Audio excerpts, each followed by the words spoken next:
All right. Welcome everybody back to McCann's Adventures. On this episode, we're going to go over a little potato canning. Recently, Sarah placed an online order at H-E-B, one of our local grocery stores, and she wasn't paying attention. She thought she was ordering 5 potatoes.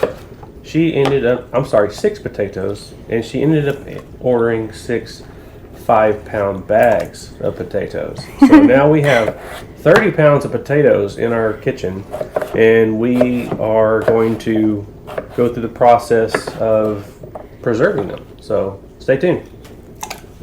So that splash is I've got a couple buckets down here of water so that they can start soaking and it keeps the potatoes from going brown while we're prepping them. We're going to try different methods this time. We have pressure canned potatoes in the past. We've only done it once, so we're not experts. And we did like it, but there's definitely more to learn, and we wanted to try a few other methods to see what we like. We do have a ton of potatoes in the garden, so we're going to have another harvest at the end of summer. So we're going to get some practice in on how we want to put them up. So we're going to try pressure canning. Again, some with skin, some without. We're also going to try some different methods to freeze them, because now in my preservation room I have a gorgeous new stand-up freezer, and I'm excited to get some produce in it. This was not intentional to try and do that.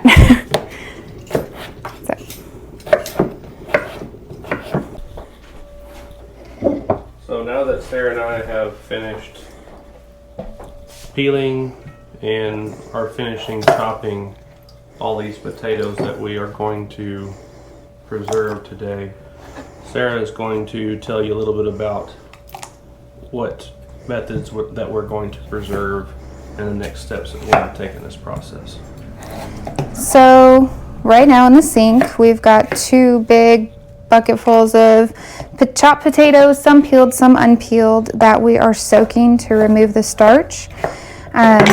And that's about 15 pounds. The other 15 pounds, we're going to try different methods of freezing. So we've got some that we've chopped with skins that we're going to slightly like half roast. I've got some that are French fry cut.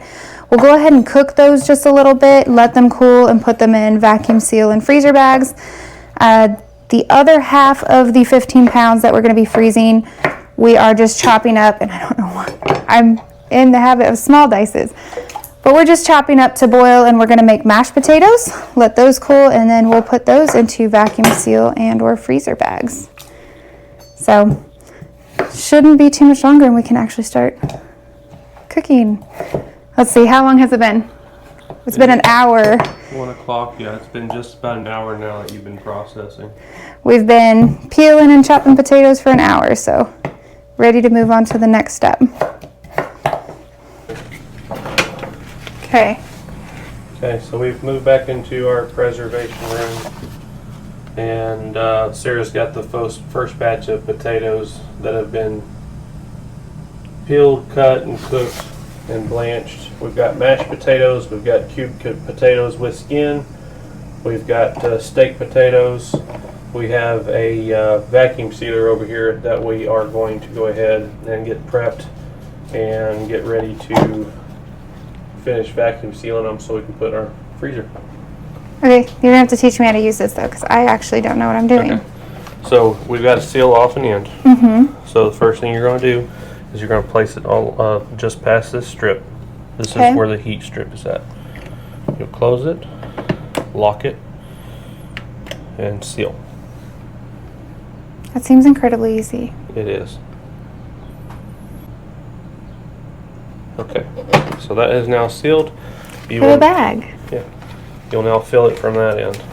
Okay. You can always cut it down some more.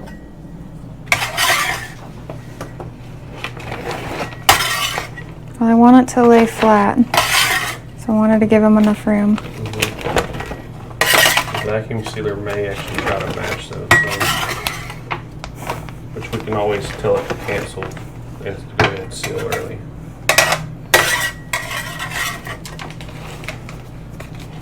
Can't afford a freeze dryer, so this is is what we have. One day.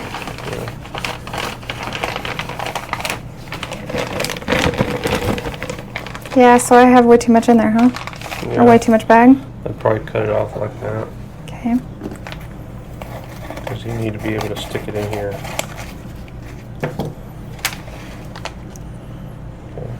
Okay. There? Yeah, that should be fine. Okay. And vacuum seal.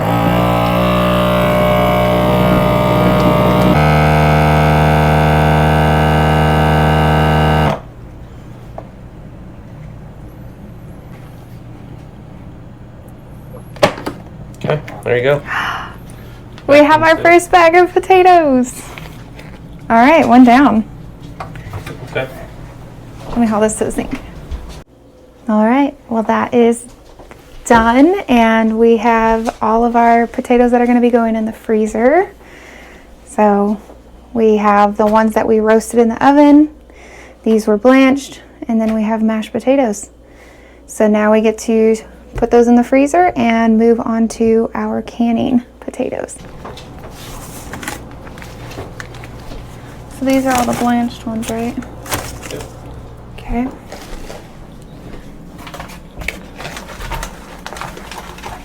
I like how well the mashed ones stack in there.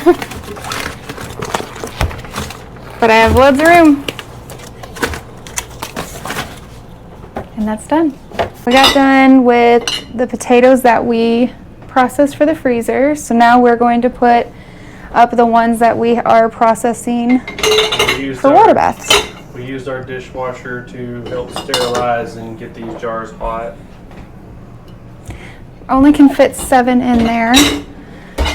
Got water boiling, so I think we're gonna start packing the ones that I didn't peel. And we're choosing to not blanch these. The last time, the only other time we've ever canned, we blanched them beforehand, meaning we partially cooked them before we put them in the water bath canner. We're choosing not to do that this time. I'm just interested in seeing how it changes our texture. We'll learn if we don't like it, right? We also didn't peel some of these potatoes. Again, we like peels. There's some nutritional value in them. So we're just interested to see, again, how that changes things. So all I'm gonna do is 1 teaspoon of canning salt to each of the jars, and then I'm gonna pack them with potatoes, pour boiling water over them, debubble them, and put them in the pressure canner. I think it's 40 minutes.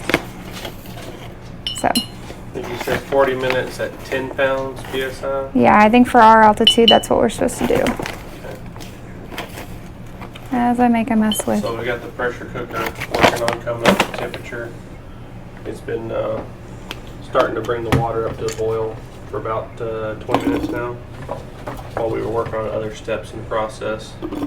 Another thing different that we did, last year we didn't soak our potatoes. We just blanched them and packed them. This year we did the soak. So we soaked them, drained them, soaked them, drained them until the water ran clear. And so I'm hoping that changes. Last year we had a lot of extra starch in the bottom of our jars. It doesn't really affect the flavor too much, but it just doesn't look right. You can always rinse them before you cook them. But we love these. 1 little quart jar. We pull them out, we rinse them, we stick them in the air fryer. It's pretty good, right? Yep, stay tuned.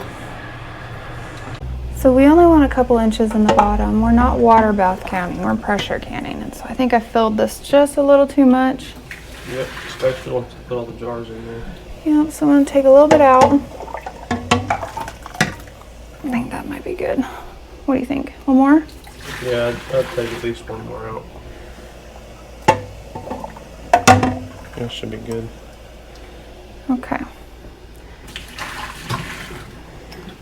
Well, the jars have all been packed, debubbled, 1 inch headspace, and then I wiped the rims with white vinegar. Pressure canner is packed with water and a little splash of vinegar because we have hard water. And the water was boiled and it's filtered through our Berkey. Ooh. All right, pressure canner is loaded. And now we get the fun part of bringing it up.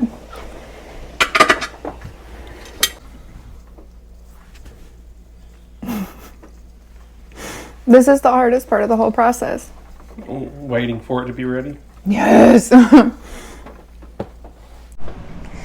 gonna wear these because I don't know if it's gonna blow steam at me. Oh, for sure. Yeah. But we've got the weight off. The deal's unlocked, so we're gonna go ahead and open it. Uh-oh. No, I read it.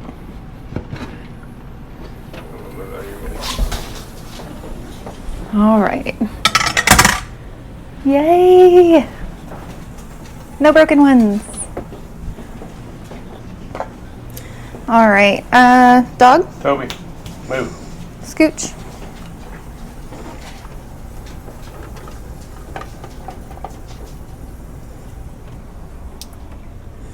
Yeah, look at those. I think the skins definitely changed the color. Oh yeah, the tannins in them. Way.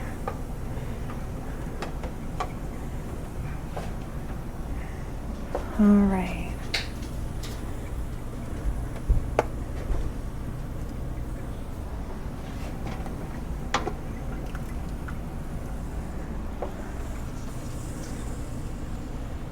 Oh, that's not good. I'm wondering if that's just around the ring. We'll check them before I put them in the pantry.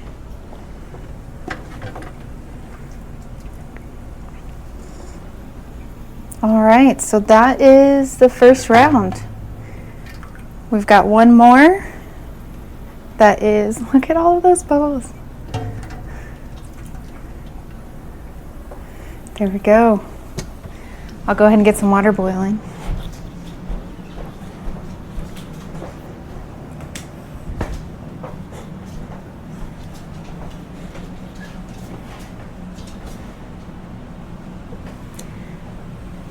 So all in, we will have 14 quarts of canned potatoes that'll be shelf stable.